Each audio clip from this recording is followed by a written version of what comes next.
E aí pessoal, tudo bem? Vamos de ligação metálica? Bom, a ligação metálica é o último tipo de ligação que a gente vai ver. Já estudamos a ligação iônica, já estudamos a ligação covalente, resta agora só a ligação metálica, certo? E ela é bem tranquila, vocês vão perceber. A ligação metálica acontece entre metais, ou seja, um metal se ligando com outro metal.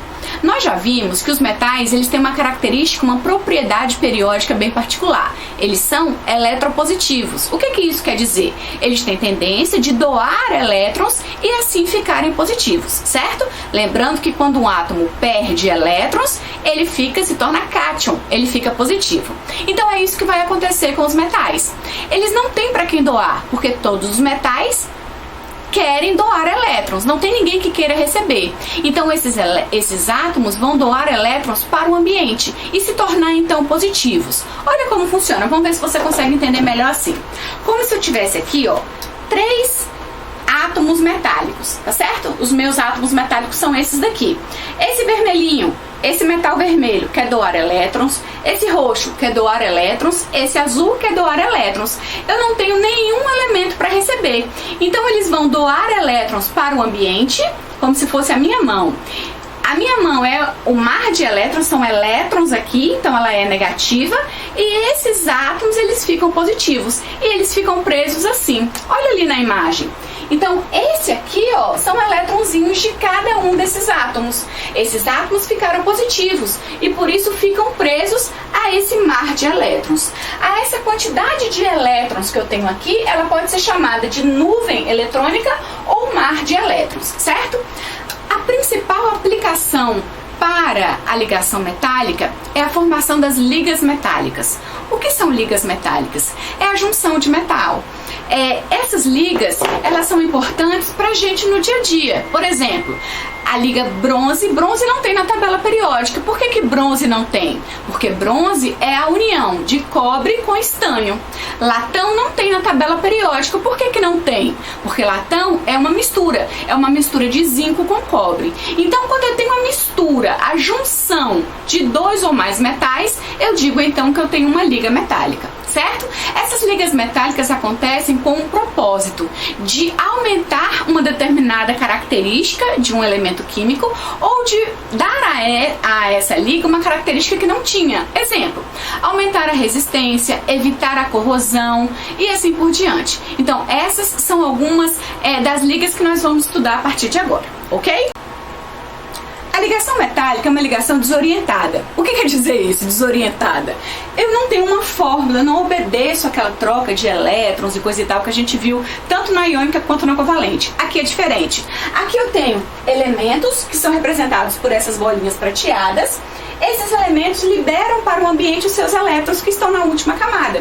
E assim, esses elementos ficam aderidos por essa diferença de carga. O elemento fica positivo porque deu elétron e o mar de elétrons fica todo negativo. Então, a atração do elemento com os elétrons ocorre por conta dessa diferença de carga. Eu não tenho uma fórmula para essa ligação metálica, certo?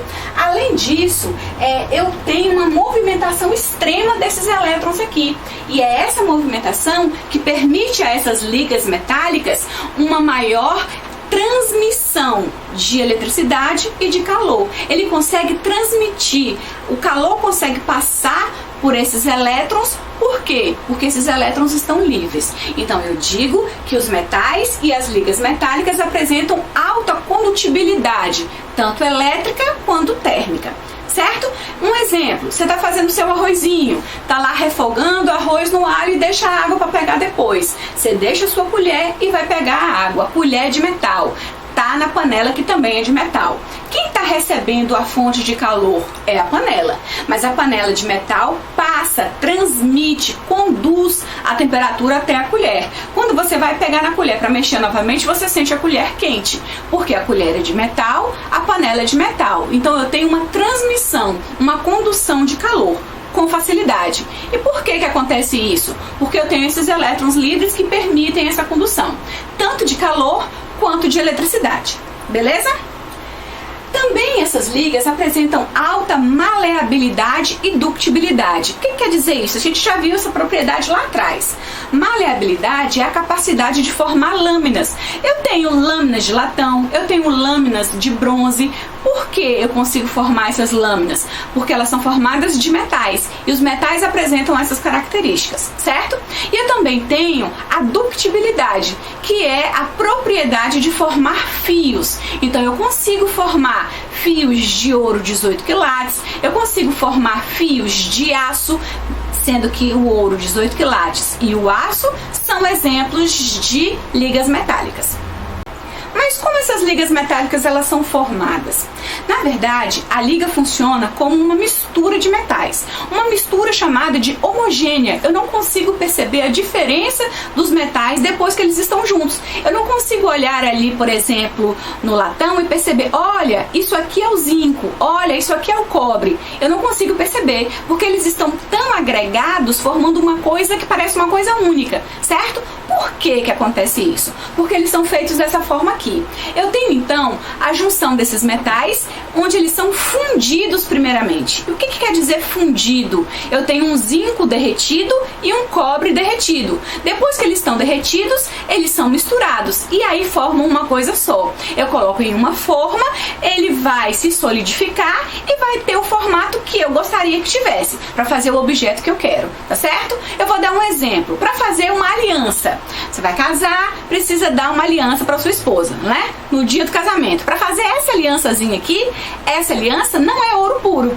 É uma aliança 18 quilates. Esse quilates, ele fala justamente da pureza que essa liga tem. Se eu tivesse um ouro 24 quilates, aí sim seria ouro puro, certo? Mas essa aliança é ouro 18 quilates. Ela é formada pelo quê? Ela é formada por ouro misturado com prata, ou ouro misturado com cobre, ou ainda ouro, prata e cobre, ouro, prata e zinco. Isso aí varia um pouco, a gente vai ver sobre isso daqui a pouquinho, tá bom? Mas eu não consigo ver nessa aliança a diferença desses metais, porque o ouro foi derretido, a prata foi derretida e depois eles foram misturados. Coloquei no formato do tamanho do meu dedo e aí formou-se a aliança. E aí essa aliança está pronta para ser vendida, para ser utilizada. Por isso eu digo que uma liga metálica, ela é uma solução, ou seja, ela é uma mistura homogênea, certo? Todos os metais passam por uma indústria chamada de metalurgia, as metalúrgicas, certo?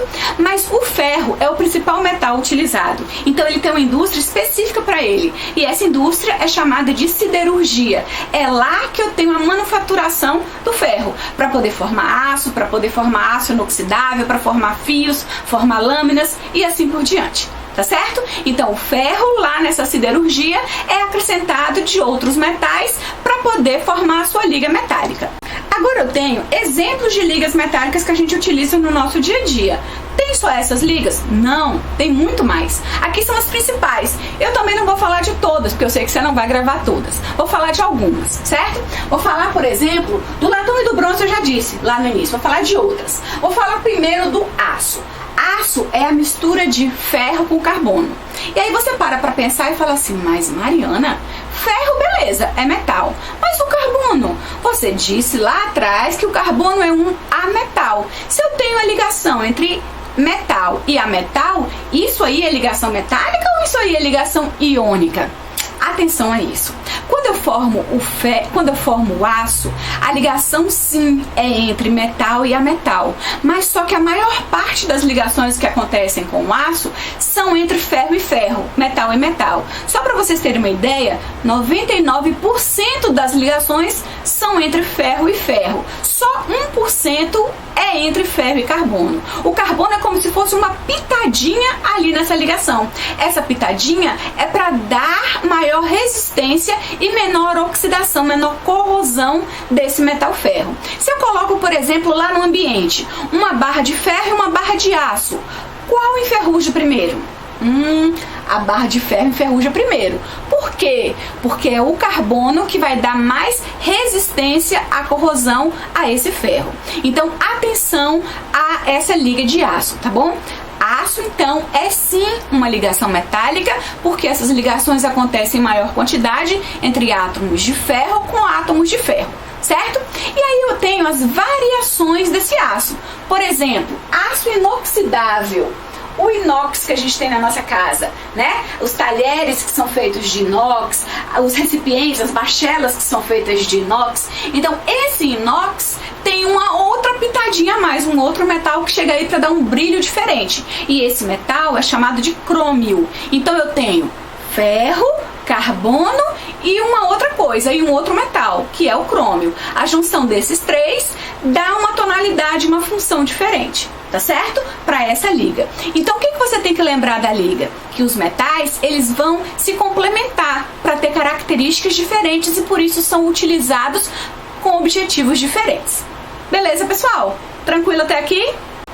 Olha o ouro aí novamente. Eu trouxe imagens que muita gente pode ter curiosidade para entender qual é a diferença entre um ouro branco, um ouro amarelo e um ouro rosé, né? Qual é essa diferença? Na verdade, se ele é chamado de ouro, é porque a maior parte da sua liga metálica é formado por ouro. Tanto o ouro rosé, quanto o ouro amarelo, quanto o ouro branco, eles podem ter a mesma equivalência de quilates. Vamos falar do ouro mais puro vendido em joias. A joia é feita com ouro 18 quilates. O que quer dizer isso, 18 quilates? Eu tenho 75% de ouro e 25% de outros metais. É esses 25% que vai fazer a diferença na classificação desses ouros, certo? Vamos começar com o ouro branco. O ouro branco ele é formado por 75% de ouro amarelo, que é o ouro encontrado na natureza, ele é amarelo, certo? Então 75% é desse ouro. E 25% pode ser de prata, paládio e níquel. A junção desses três dá uma cor mais esbranquiçada, mas ele vai ficar mais branco mesmo é que depois dessa aliançazinha formada, ela vai tomar um banho de um outro metal raro, chamado de ródio. É o ródio que dá a coloração mais esbranquiçada desse ouro. Volta e meia, você mexendo com água, com hidratantes, a mão ela é muito suscetível a agentes externos, né? Então esse ródio ele pode ir descascando, ele pode ir saindo e pode aparecer um ouro mais amarelado. Então é sinal de que a aliança precisa de um novo banho de ródio. Esse é o ouro mais caro, porque o ródio é um metal mais raro de ser encontrado e por isso dá um valor maior para esse material, para essa joia. Aí você me pergunta, mas não tem uma aliança, não tem uma joia com ouro total, só feito de ouro? Difícil de encontrar. O ouro total é o ouro 24 quilates e ele não é legal para fazer joias. Ele é um ouro muito macio, não aceita detalhes e ele pode se desfazer com facilidade. Por isso, a junção do ouro com outros metais dá a essa liga uma durabilidade maior, um grau de dureza maior. Então aí esse ouro pode ser submetido a várias ações que ele não vai quebrar, não vai se romper e vai continuar intacto, certo? Bom, agora a gente vai falar do ouro amarelo. De novo, 18 quilates, então 75% é ouro, certo? E esses outros 25% é o que vai mudar. Pode ser cobre, prata ou zinco. Então essa mistura vai fazer o ouro ter um amarelado um pouquinho diferente. Ali na imagem tem também o ouro 14 quilates. O que quer dizer esse ouro 14 quilates? Olha só, eu tenho ouro 18 quilates, que é esse aí que eu tô explicando. Eu tenho ouro 16 quilates, que é aquela semijoia, né? Aquele ouro, aquela semijoia que dura, que tem uma segurança, né? Que eles te dão um certificado e ela realmente dura. Eu tenho 14 quilates, que é o folheado, que dura um pouquinho mais, e abaixo de 14 quilates é chamado de ouro fraco. Ouro fraco quer dizer o quê? Que quase não é ouro. Eu tenho quase a mesma porcentagem de ouro e de outros materiais. Então ele não tem aquele certificado de duração, de durabilidade, tá certo? Então o ouro 18 quilates amarelo é a junção do metal ouro com metais como zinco, como prata e como cobre. Na maioria das vezes prata, certo?